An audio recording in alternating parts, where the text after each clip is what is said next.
Sir, आपने TLP को join करने से कबल भी किसी जमात से इलेक्शन लड़ा है? मैंने इलेक्शन नहीं लड़ा। मैंने आपका एक बयान सुना, आप उस बयान के अंदर अपने मुखालफिन को जवाब दे रहे हैं और आप उस जवाब देते हुए ये कह रहे हैं कि 2002 में मांगट एमपीए था, 2008 में मांगट एमपीए था और यहाँ तक आपने कहा कि वफाकी वज़ीर भी था।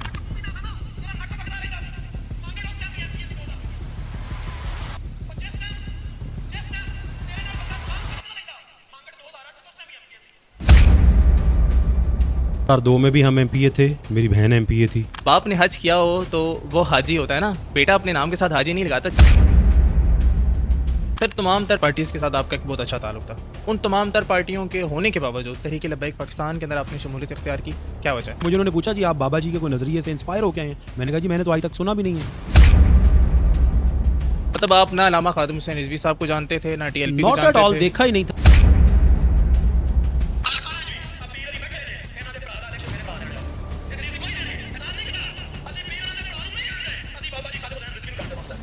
अल्लामा खादिम बाबा जी हुसैन को रिजवी किसने साहब- नहीं देखा हुआ था? अल्लामा खादिम हुसैन जी, रिजवी देखा साहब को हुआ। जानते थे? जी, जानता था, क्यों नहीं जानता? बस मैं आपको इस पॉइंट पे लेके आना चाह रहा था। Physically। आप जो ये कहते हैं ना कि मैं जानता नहीं था,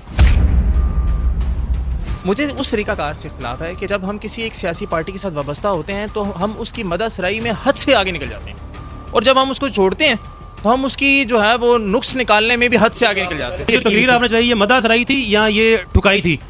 मुझे नहीं पता कि आप यहाँ से टीएलपी को मुराद ले रहे हैं। इस पूरे बयान में आपने रुकने शुरा का या जी टीएलपी का जी जिक्र जी किया? जी जी नाम लिया रुकन शुरा का, इस्लामाबाद रिजवान सैफी, रुकन शुरा का नाम लिया। सर, अगर रिजवान सैफी का नाम ना लिया हुआ तो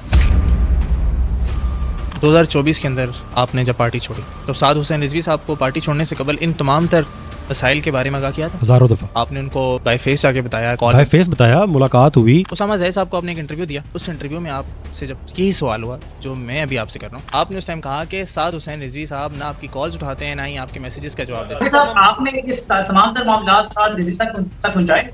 मुतअद्दिद बार कांटेक्ट करने की कोशिश की है लेकिन मेरा कांटेक्ट नहीं हो सका। मैंने कोशिश की, मैंने मैसेज भी किए, मैंने कॉल्स भी की, लेकिन वो हो सकता है वो मसरूफ हो, या हो सकता है शायद उनके पास मेरे लिए वक्त ना हो। आप जानते होंगे गुलाम अब्बास फैजी साहब को, वो नाज़िम आला थे, उनको उतार के नाइब अमीर पंजाब बना दिया गया और नोटिफिकेशन जारी कर दिया गया। ठीक है, फैजी साहब ने वो नोटिफिकेशन फाड़ के साथ के मुंह पे मारा। ये आप अपने जुमलों की एक दफा दोबारा देखिएगा। सर जी नोटिफिकेशन फाड़ दिया और मुंह पे मारा। मैंने मुंह पे मारना तो मैंने नहीं कहा, उन्होंने कहा जी नहीं काम कर। सर, इतना प्रेशर किसका था उन पर? जी शूरा का।